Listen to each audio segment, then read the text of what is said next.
ચૈત્ર મહિનો એટલે માતાજીની ભક્તિભાવ અને આરાધનાનો પાવન મહિનો। આ મહિનામાં દરેક ભક્તો માતાજીની વિશેષ પૂજા અર્ચના કરી ધન્યતા અનુભવે છે। ત્યારે સુરેન્દ્રનગર જિલ્લાના લીંબડીથી ચોટીલા વચ્ચે અનેક સેવા કેમ્પ પદયાત્રી ભાઈઓ બહેનો માટે યોજાયા છે। તો ચૈત્ર પૂનમમાં ચોટીલા શક્તિપીઠ ચામુંડા માતાજી દર્શન કરવા દૂર દૂરથી પગપાળા ભાવિક ભક્તો જાય છે। ત્યારે આ કાળઝાળ ગરમીમાં પગપાળા સંઘમાં જવું એ ખરેખર તપ કહીએ તો પણ અતિશયોક્તિ નથી।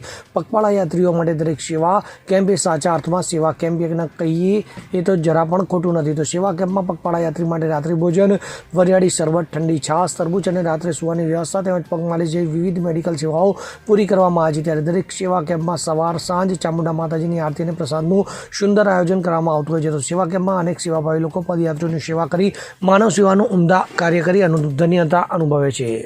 કલ્પેશ વાઢેર સાથે CN24 ન્યૂઝ સુરેન્દ્રનગર। હવે જુઓ દેશ દુનિયાની તમામ ખબરો તમારી આંગળીના ટેરવે। ઉઠાવો મોબાઈલ અને ગૂગલ પ્લે સ્ટોર પરથી ડાઉનલોડ કરો અમારી CN24 ન્યૂઝ મોબાઈલ એપ।